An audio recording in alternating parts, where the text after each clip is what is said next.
നമസ്കാരം. എന്തൊക്കെ കൊള്ളരുതായ്മ കാണിച്ചാലും ആരെയൊക്കെ കൊന്നാലും പിടിച്ചു പറിച്ചാലും യാതൊരു റിഗ്രറ്റുമില്ലാത്ത ജോർജ് സാറിൻ്റെ കഥകൾക്ക് കേരള പോലീസിൽ അവസാനമില്ല. ജോർജ് സാർ കാണിച്ച ക്രൂരതയ്ക്ക് പകരം ചോദിക്കാൻ ബെൻസിന് കഴിഞ്ഞു. സാധാരണ മനുഷ്യർക്ക് അതിന് കഴിവില്ല. നമ്മളാരും ബെൻസല്ല. തുടരുമെന്ന സിനിമ കണ്ടിറങ്ങിയപ്പോൾ തോന്നിയത് കേരള പോലീസിൻ്റെ മുഖത്ത് കിട്ടിയ ഒന്നാന്തരം അടിയാണ് ഇതെന്നായിരുന്നു. ബെൻസ് ജോർജ് സാറിനെ അടിച്ച ഓരോ അടിയും കേരളത്തിലെ നികൃഷ്ട ജീവികളായ പോലീസുകാർക്കുള്ള അടിയായിരുന്നു. നല്ലവരായ പോലീസുകാർക്കുള്ള സല്യൂട്ടും. കാക്കി അണിയിച്ച് ഭർത്താക്കന്മാരെ ഡ്യൂട്ടിക്ക് പറഞ്ഞു വിടുന്ന കേരളത്തിലെ സഹോദരിമാരോടും അമ്മമാരോടും ഒന്നേ പറയാനുള്ളൂ: കണ്ടവനെ ഇടിച്ചു തൂറിച്ചും തല്ലിക്കൊന്നും ചെവിക്കല്ല് തകർത്തും ഭർത്താവ് വാങ്ങിക്കൊണ്ടുവരുന്ന ശമ്പളമുണ്ടല്ലോ, അതുകൊണ്ട് നിങ്ങളും മക്കളും കഴിക്കുന്ന മൃഷ്ടാന്നം ദഹിക്കില്ല. ആ ശമ്പളം ശാപം കിട്ടിയതാണ്. പോലീസുകാരുടെ ക്രൂരത കൊണ്ട് കൊല്ലപ്പെട്ടവൻ്റെയും നട്ടല്ലൊടിഞ്ഞവൻ്റെയും ചെവി കേൾക്കാതായവൻ്റെയും അമ്മയും ഭാര്യയും മക്കളും കണ്ണു നിറഞ്ഞ് നിത്യവും നൊന്ത് വിളിച്ച് പ്രാർത്ഥിച്ചാൽ അതിൻ്റെ ശാപം വിട്ടുപോകില്ല. കാരണം ദൈവം ഇപ്പോൾ കൂലി കൊടുക്കുന്ന കാര്യത്തിൽ കൃത്യമാണ്. ചരിത്രത്തിലെ ക്രൂരന്മാരായ പോലീസുകാരുടെയൊക്കെ ദുർവിധി ഇത്തരക്കാർ ഓർത്താൽ നല്ലത്. കുന്നംകുളം സ്റ്റേഷനിലെ നരാധമന്മാർ നടത്തിയ കൊടും ക്രൂരതയുടെ ദൃശ്യങ്ങളാണല്ലോ ഇന്നലെ മുതൽ നമ്മെ ഞെട്ടിക്കുന്നത്. ഒരു പാവം പൂജാരിയായ യുവാവ് അയാൾ യൂത്ത് കോൺഗ്രസിൻ്റെ നേതാവായതുകൊണ്ട് മാത്രം ഒരു പോലീസ് സ്റ്റേഷനിൽ അനുഭവിച്ച മാരക മർദ്ദനത്തിൻ്റെ കാഴ്ചകൾ മനസാക്ഷിയെ ഞെട്ടിക്കുന്നതല്ലേ? അന്തവും കമ്മികളുമല്ലാത്ത സകലരും അത് കണ്ട് അയ്യോ എന്ന് വിളിച്ചു. ജനക്ഷേമ തൽപരനായ നമ്മുടെ മുഖ്യമന്ത്രി ഉണ്ടല്ലോ, ഈ രംഗം കണ്ടതോടെ കഴിക്കാനെടുത്ത പാൽക്കഞ്ഞി പോലും വേണ്ടെന്ന് വെച്ചു. തങ്ങൾ ചെയ്യുന്ന ക്രൂരത CCTV ദൃശ്യത്തിൽ പതിയുമെന്ന് അറിയാമായിരുന്നിട്ടും ആ വേട്ടമൃഗങ്ങൾക്ക് വല്ല കൂസലുമുണ്ടായോ? ക്യാമറയിലൂടെ കണ്ടതിനേക്കാൾ ഭീകരമായിരിക്കില്ലേ അവർ ഒളിച്ചു നിന്ന് ആ ചെറുപ്പക്കാരനോട് കാണിച്ച ക്രൂരതകൾ? അയാളൊരു ക്ഷേത്രം പൂജാരിയാണെന്ന് കേട്ടു. ഇനി മുതൽ സുജിത്ത് മറ്റുള്ളവർക്ക് വേണ്ടി അർച്ചന നടത്തുന്നതിൽ നിന്നും ഒരു പുഷ്പം മാറ്റിവെക്കണം. തന്നെ ക്രൂരമായി വേട്ടയാടിയ ആ 4 കാക്കിയിട്ട നരാധമന്മാർക്കും ഒരിക്കലും ഗുണം പിടിക്കരുത് എന്ന് പ്രാർത്ഥിക്കണം. പിണറായി തുറന്നുവിട്ടിരിക്കുന്ന അസുര വംശമായി മാറി കേരളത്തിലെ 3/4 പങ്ക് പോലീസുകാരും. അവർക്ക് നിയമമോ മേലുദ്യോഗസ്ഥനോ ഒന്നും ഭയമുള്ളതല്ല. ഈ പറയുന്നതൊന്നും നല്ലവരായ പോലീസുകാർക്കും അവരുടെ കുടുംബത്തിനും ബാധകമല്ല. സത്യസന്ധന്മാരായി കിട്ടുന്നത് കൊണ്ട് ജോലി ചെയ്ത് ജീവിക്കുന്നവരാണ് ഏറെയും. തന്നെ മർദ്ദിച്ച പോലീസുകാരെപ്പറ്റി മേലുദ്യോഗസ്ഥർക്ക് ആ ചെറുപ്പക്കാരൻ പരാതി നൽകിയതോടെ അയാളെ നിശബ്ദനാക്കാൻ പോലീസ് വീട്ടിൽ കയറിയിറങ്ങി. മർദ്ദനത്തിൽ അയാളുടെ കേൾവിശക്തി പോലും കുറഞ്ഞുപോയി. ക്രൂരന്മാരായ പോലീസുകാരെ സ്ഥലം മാറ്റിയതോടെ എല്ലാം തീർന്നു. ഇപ്പോൾ പോലീസിൻ്റെ മേലാഫീസർ പറയുന്നു 62,000 പോലീസുകാരുള്ളതിൽ 4 എണ്ണമല്ലേ പിഴച്ചതുള്ളൂ എന്നാണ്. ഇവർക്കെതിരെ നടപടിയെടുത്തല്ലോ എന്നും അദ്ദേഹം ചോദിക്കുന്നു.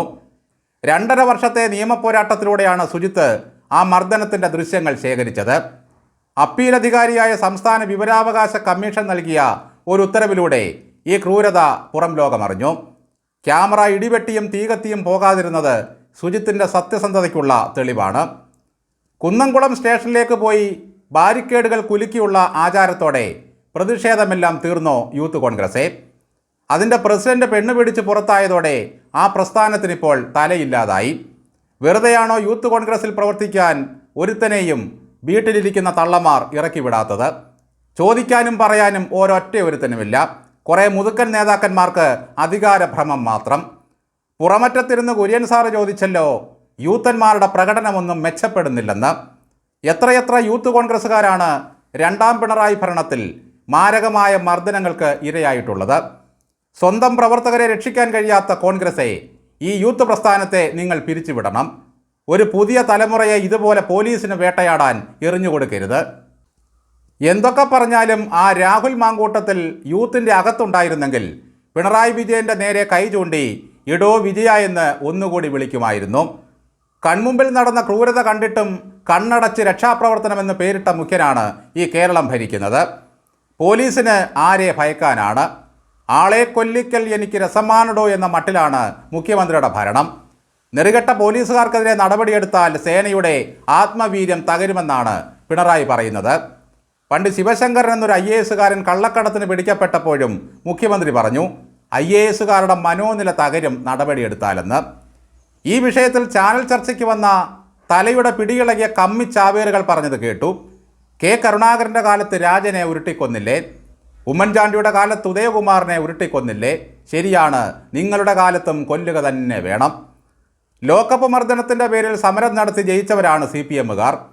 ഉദയകുമാറിനെ ഉരുട്ടിക്കൊന്ന പോലീസുകാർക്ക് കോടതി വിധിച്ച വധശിക്ഷ വർഷങ്ങൾക്ക് ശേഷം അപ്പീൽ കോടതി റദ്ദാക്കി. ഉദയകുമാറിൻ്റെ അമ്മ പറഞ്ഞത് എന്നെ കൂടി ഉരുട്ടിക്കൊല്ലൂ പോലീസെ എന്നാണ്. എന്തായാലും ആ അമ്മയുടെ കണ്ണീരിനും നിയമ പോരാട്ടത്തിനും ഫലമുണ്ടായില്ലെങ്കിലും ശാപത്തിനും കണ്ണീരിനും ഫലമുണ്ടായി. വിചാരണയിലിരിക്കെ തന്നെ കുറ്റക്കാരായ 2 പോലീസുകാർ മരിച്ചു.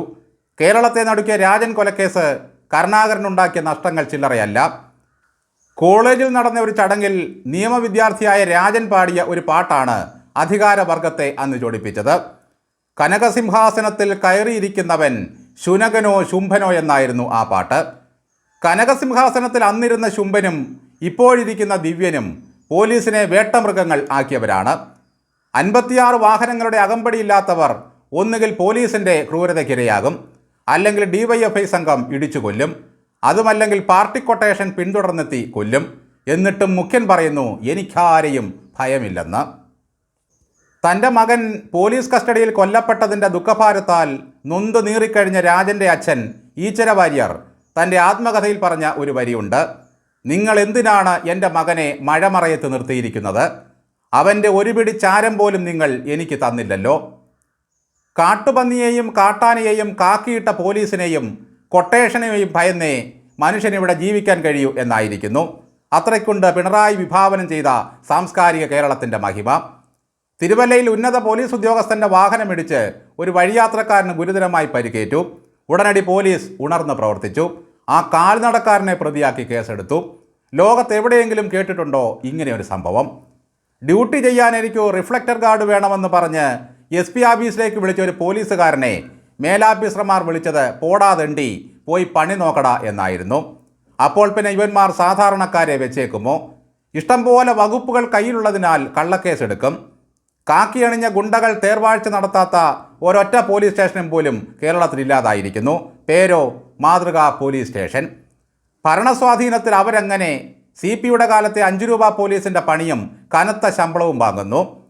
കാക്കി ദേഹത്തോട്ട് കയറിയാൽ പിന്നെ ഈ വർഗം മനുഷ്യത്വവും മര്യാദയും മറക്കും. നിയമത്തെ ഭയമുള്ള മനുഷ്യർ അവരെ അനുസരിച്ച് ജീവിക്കും. സ്വന്തം നിയമം നടത്താൻ ഇറങ്ങുന്ന കൊട്ടേഷൻ ഗുണ്ടകളെ ഈ പോലീസുകാർ വണങ്ങി നിൽക്കും. കൊടിസുനിയെ പോലുള്ള കൊലപാതകികൾക്ക് ടച്ചിങ്സും വെള്ളവും നീട്ടി വിടുപണി ചെയ്യും. ഈ വിഷയത്തിൽ മുഖ്യമന്ത്രിയോട് ചോദിച്ചാൽ പറയും ഒറ്റപ്പെട്ട സംഭവങ്ങളെ പർവ്വതീകരിക്കരുത്.